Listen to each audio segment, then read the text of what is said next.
Hi, I'm Kevin Werbach, professor of legal studies and business ethics at the Wharton School of the University of Pennsylvania. For decades, I've studied emerging technologies, from broadband to blockchain. Today, AI is promising to transform our world. But AI needs accountability, mechanisms to ensure it's developed and deployed in responsible, safe, and trustworthy ways. On this podcast, I speak with the experts leading the charge for accountable AI. I first met Mitch Kapor more than 25 years ago, and even then, he was a legendary figure in the tech world, the creator of Lotus 123, which was one of the killer apps of the PC software era of the 80s and 90s. He's worked for many years since then, both as an investor and as a philanthropist. And when I saw that the Kapor Foundation had just put out a series of responsible AI principles, I thought it would be a great opportunity to talk to Mitch about his perspective on what we can learn from the history of technology and the internet, whether the opportunities are really there to both do well and do good in investing and in building tech companies, and how to navigate the current AI environment to maximize the benefits of AI for society while also recognizing and addressing the challenges and limitations. Mitch, it's always wonderful to talk with you. Welcome. Thank you. Pleasure to be here. For those who don't know, you were one of the key people in kicking off the whole PC software era with Lotus 123 back in the 1980s, and then also one of the key figures in the whole digital rights conversation as a co-founder of Electronic Frontier Foundation. So fast forward to today with AI, what's your perspective on what you see out there happening given that history? Well, it is another enormous wave of disruptive innovation for all of the good and all of the bad that those bring. This is the latest in a series of my lifetime, my career, 4, 5, 6 of them, which really changes everything in huge, huge ways, changes daily life, changes who gets ahead in business, and is quite unpredictable at the outset where it winds up. And we're in the middle of another one of these. Do you think that we can learn at all from the experience we had with the internet? We had all this excitement and then we realized all these problems and so forth. Do you think we can gain from that experience in terms of how we're dealing with AI? I hope so, but I'm not sure. There tends to be over optimism on the part of technologists who think that technology is the answer to human problems. And it isn't. And there tends to be a lack of realism about the downsides of what happens when you unleash powerful new technology. I mean, we are living through that in the world of social media, but I could tell you, as someone who was around in the early days of the internet, no one was really worried about that, or virtually no one. Yeah, so people like you and me with white hair always like to say that, but then people who were younger, like you and I once were, in this era, always want to say, "Well, no, we're so excited we go forward." So how do we break out of that cycle? Well, I don't think anybody has figured out a way to break out of that cycle, quite honestly. That doesn't mean we shouldn't keep trying, but the more thoughtful interaction we can have before everything is cast in concrete, the less we have polarized conversations about AI is wonderful, AI is terrible, the better it's going to be. And hopefully it will influence people who are making the new technologies and applying them, at least to think a little bit about the consequences of what they're doing. Yeah. At least what I see is because there is a fairly broad recognition, you mentioned with social media, that there wasn't enough thought early on to the problems, and then we saw all the problems happen. Now people are aware of the problems. At least it seems to me that there's some follow through with AI, that people start with that recognition. I think so. But then where do people go? So yes, it's great that everybody seems to be talking about AI safety. But should we really trust these large, growing, sprawling empires of, OpenAI and Anthropic to do their job themselves without oversight. I think the incentives to aggregate power, to create wealth, to advance self-interest are so powerful that you can't let people, regulate themselves. It doesn't work. Yeah. And so that's an area where I think pressure from the outside of various kinds is super important. The other big issue today is the political dimension. And you've been working for many years, both as an investor and a philanthropist, on promoting underrepresented founders and equity in technology. Uh, Now there's this pressure saying that anything about diversity is harmful. Yeah, how do you think about that, and how do we get beyond that? Well,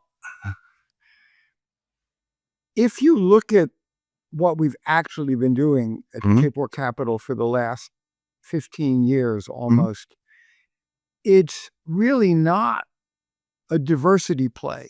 And mhm, I'm going to explain mhm, that we're interested in investing in startups, this is a venture fund, that where the outcome of a successful investment, the business that gets created, does close gaps of access or mhm, opportunity or outcome for low-income communities or communities of color. But mhm, it's completely agnostic about who the founder is and who gets invested in. mhm, So we're not and have never advocated taking a demographics first approach to things. It doesn't make sense. We should be interested in outcomes and in solutions. mhm, And, formally speaking, that's a race neutral sort of thing to do. Now, it turns out, as anyone who knows the startup world, that um, oftentimes entrepreneurs scratch their own itch. So if their lived experience, it's the lived experience of the founder, say, uh, because of what they went through, or their family, or the community, or the school, or what they saw in mhm, the community, um, has to do with the structural inequalities because they went through that and they mhm, lived through that. They're more likely to want to start a business that's going to mhm, do something about it. So it's not surprising that there's disproportionate. There's a lot of diversity in the portfolio that we put together, but we're I'm amazed that even though we've been saying nothing but this for mhm, 15 years, people still assume we're mhm, sort of demographics first or diversity first, and it, we've never done that, and don't believe in that, and mhm, we're not. That helps us stay out of the crosshairs of this, mhm, anti DEI uh, backlash that has taken over. mhm. How do you define gap closing then? Well, I mean, we try to be very, concrete. So there could be different kinds of gaps. That's why we say access, opportunity, or outcome. But if Mhm, you look at a specific vertical, say education, and let's look at access. Which high schools offer courses in computer science and AI, and which don't? Our foundation did a study now, probably 6 or 7 years ago, showing that the more Black and brown the student population was, the less likely it was to offer those courses. If you don't offer the courses, how can you get on the ladder that goes to a STEM career? How can you participate in the economic, mhm, upshot that comes from, doing good things in the tech world? So that's a lack of access. So mhm, in evaluating, startups, we say, well, if this thing succeeds, who's going to be better off and in what way? Is it going to help people with subprime credit scores get credit and participate in it? Is it going to help you know low income workers advance up a job ladder? So right, it's about access, it's about opportunity, and it's also about outcome. So if you look at differentials in health equity, for instance, in uh, mortality among infants and among Black women, much greater than the population as a whole. Maternal care is there isn't a good reason for that, and so that's what we mean to close gaps, is to get to a world where those differences diminish or are eliminated entirely. Mhm. I was interested that you actually did a master's degree recently at the MIT Sloan School on gap closing investing. So I'm curious what you learned from that experience.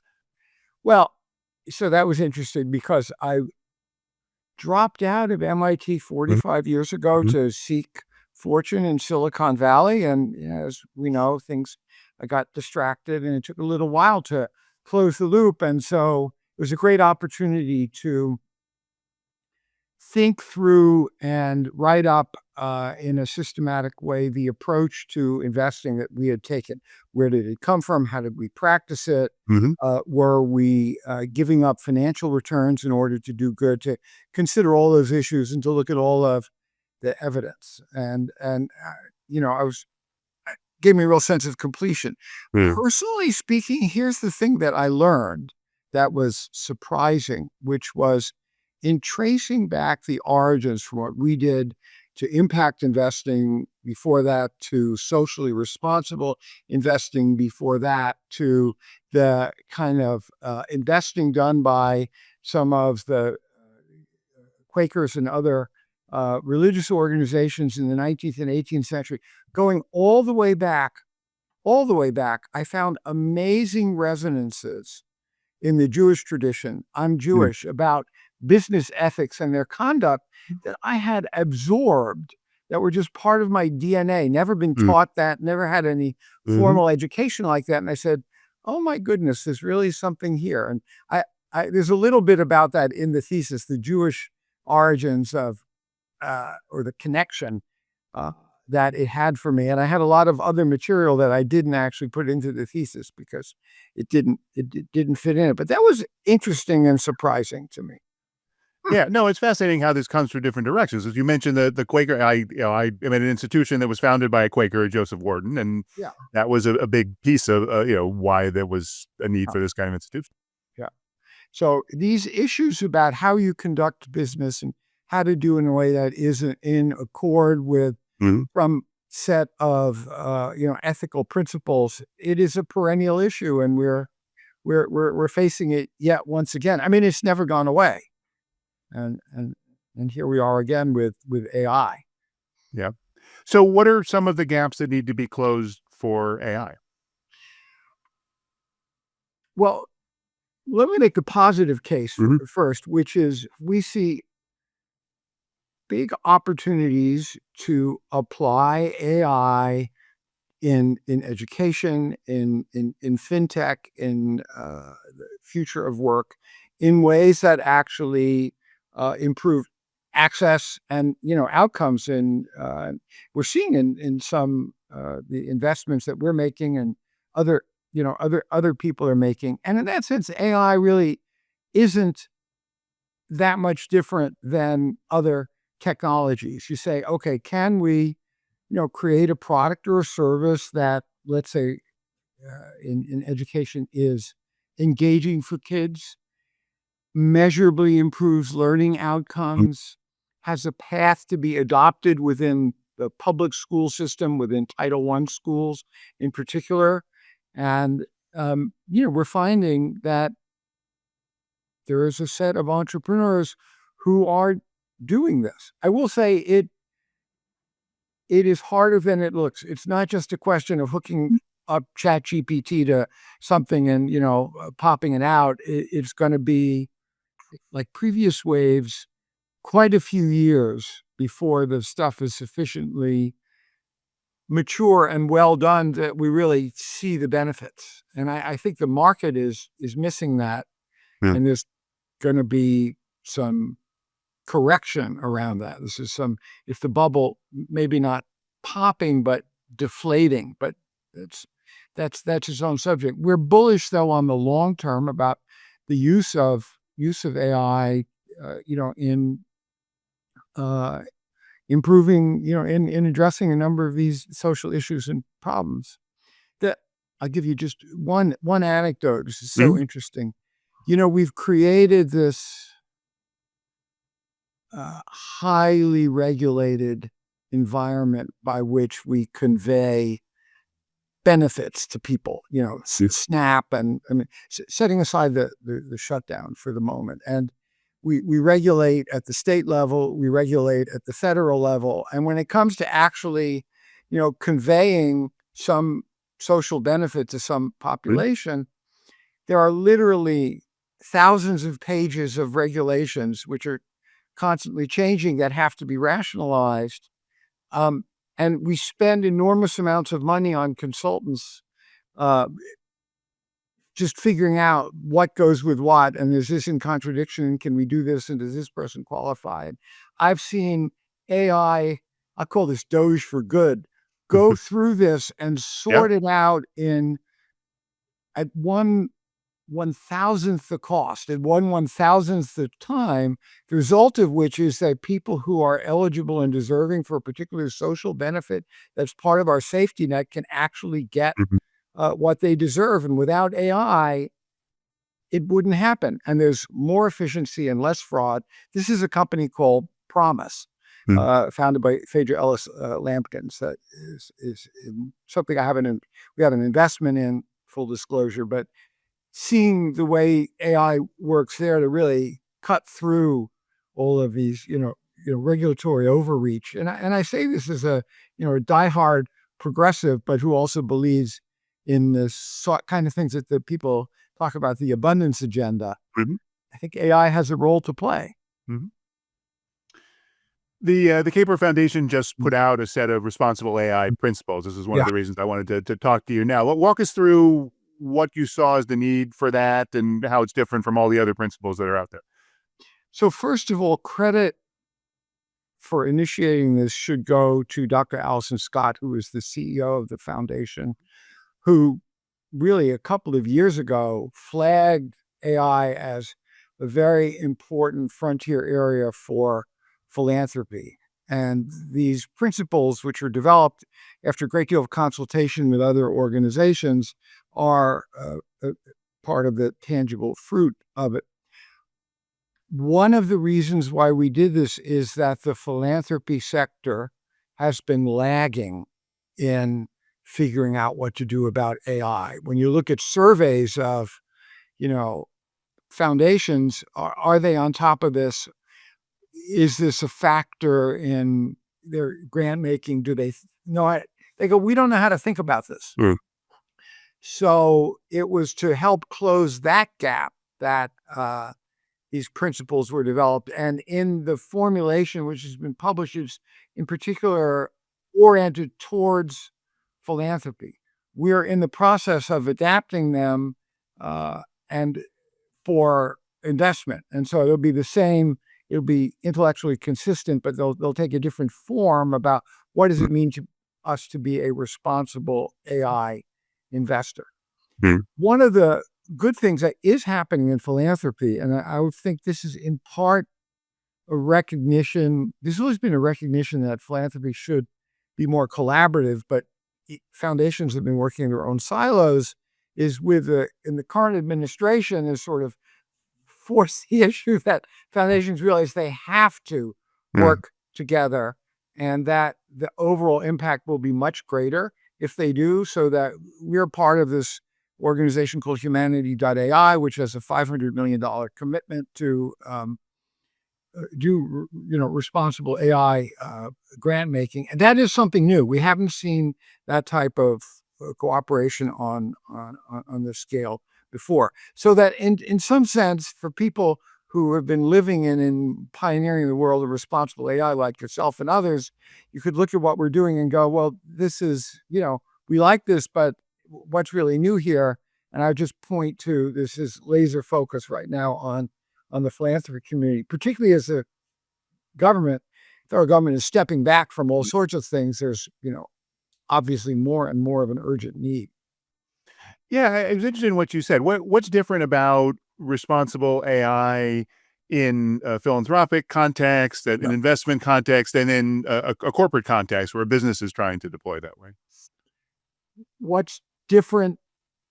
Well, I guess when you're talking to philanthropists, you're trying to help them see how responsible AI is consistent with their mission and values, which were, obviously created beforehand. And those tend to be all over the map, but they're all about, promoting social good of one kind or another.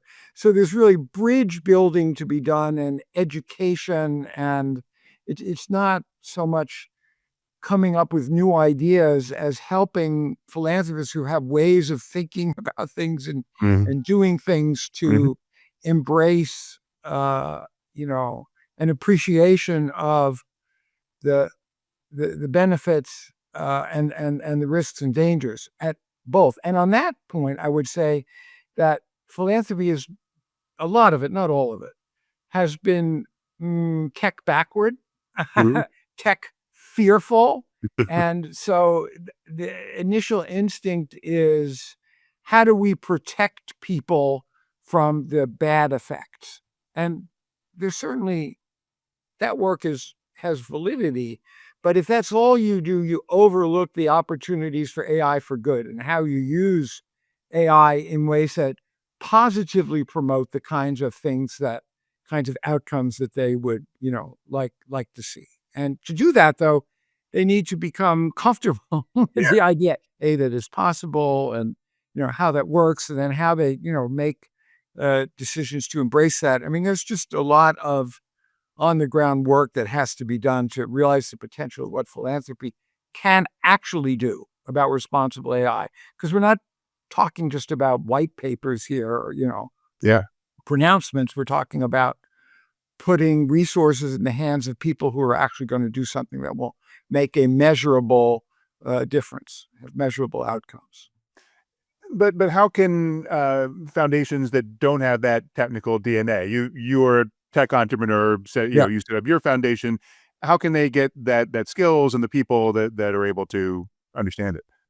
Well, it's certainly it's a tall mountain and a multi-step process, but you could start with increasing AI literacy, which is actually one of the principles. And I will say, I just happened to read today this great example in the New Yorker of a piece by someone who is a software developer, but really explaining in a way that is more clear than anything I've seen what it really means when we talk about these large language models thinking and understanding, and how is it the same and how is it different from what humans do.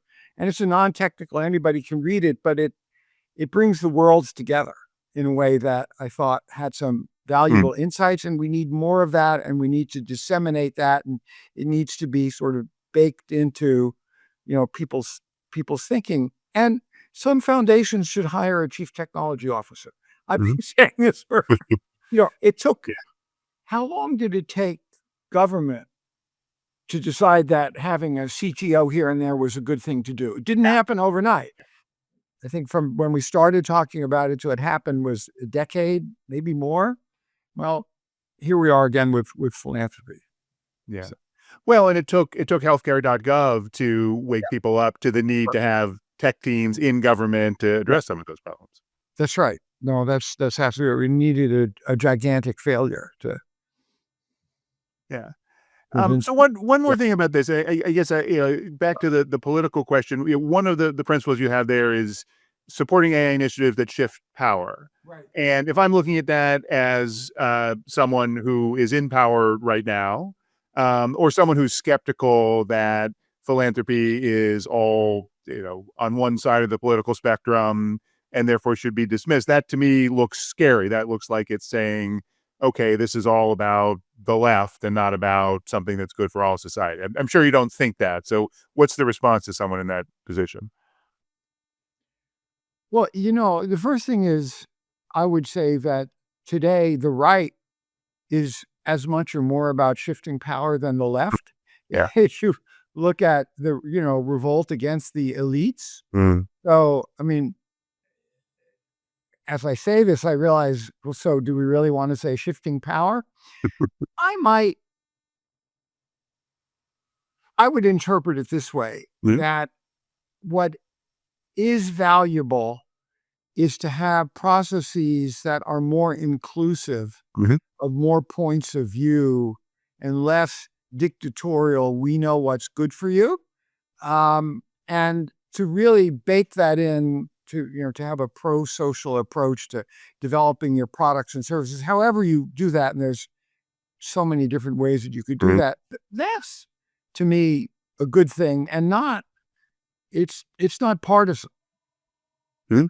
It just, and I think it's germane because, and I, it's hard to say this, these guys running these big companies, and I used to be in that world in one of them, they're arrogant. They think they know better, and they just go and do stuff. The heedlessness of it is dangerous and highly consequential. And shifting power, yes, it's a kind of a shot across the. Mhm. It challenges that directly, but I think sometimes you have to speak up and say what's important. Doesn't mean you can't have a dialogue about it. Yeah, oh, absolutely. No, and you mentioned Humanity AI, and that's $500 million, which is a big number. Yeah. But at a time when Sam Altman is talking about OpenAI spending $1 trillion or more on infrastructure investment, where are the leverage points to move things? Well, so the first thing is when he says things like that, the whole purpose, he's trolling us, Yes. regardless of how much he actually spends, it's to discourage anybody else from competing. I mean, he's Mhm. not worried about humanity AI, he's worried about the competition. Yeah. So it's fair just to apply an enormous discount factor. They are going to throw huge amounts of resources at this. Mhm. Um, so first of all, I would say, based on those of us who remember what happened in Web 1.0, most of this money is going to be wasted. There'll be a few winners, enormous wealth creation, and but in general, things will be overbuilt and not used, and they're going to get it wrong. And you know, it's what happened with the railroads in the 19th century. If you know the history, things are overbuilt, unnecessary competition, you know, in creating what became absolutely crucial Mhm. infrastructure. But let me answer the question more directly. You have to target. So Humanity AI and the Kapor Foundation, Allison has a seat on the steering committee. But let me be clear, I'm not operationally involved Yeah. in the least. But I think it would want to target where it thinks it can specifically do good. It's going to leverage all the infrastructure of, OpenAI and Anthropic and everybody else, hopefully to build or to fund solutions or interventions that, make an enormous kind of difference. And to do that, you don't have to spend the same orders of magnitude kind of money. I mean, if you look at it's like startups, like Lotus, or if you're doing applications, um, a relatively small amount of investment compared with what you need if you're doing all this infrastructure Mhm. can still have world changing effects. So Yeah. I Well, that think was that's before the era of $50 million seed rounds. yeah. Well, we're in a bubble, and I'm pretty sure that we will not continue to have $50 million seed rounds indefinitely. Are you still optimistic about the future? I'm I make the following distinction. I'm not optimistic, but I'm hopeful. Hmm. Meaning I'm not making a forecast that says, oh, probably things are going to be fine. That would be to me, that's optimism in practice. I'm hopeful that we can do things that will make a difference and lead to better outcomes. That is always possible. Mhm. But the fact of the matter is, people of my generation, we should be getting off stage now. It is up to a Yeah. younger generation to what we can do to help make a better future is to make sure that younger people are empowered to make the kind of positive differences we would like to see. We need to give up our seats at the at the table and support them. We have an interesting mayoral election today as we record this in New York, and to me that is the most hopeful thing. Is I see leaders in the startup world and in philanthropy of a younger generation who really are ready to step up and make a positive difference. And that is what gives me hope. That's great to hear. Because no, I think we need hope to go forward. And obviously there's so much excitement and so much potential in the time we're in now too. Absolutely. Mitch, great to talk to you. Thanks so much for your time. Absolutely. You're most welcome. Great to talk to you. This has been The Road to Accountable AI. If you like what you're hearing, please give us a good review and check out my Substack for more insights on AI accountability. Thank you for listening.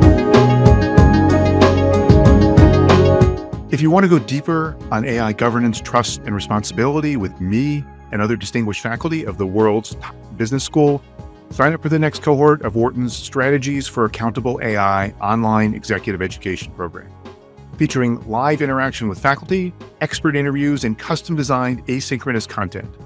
Join fellow business leaders to learn valuable skills you can put to work in your organization. Visit execed.wharton.upenn.edu/ACAI for full details. I hope to see you there.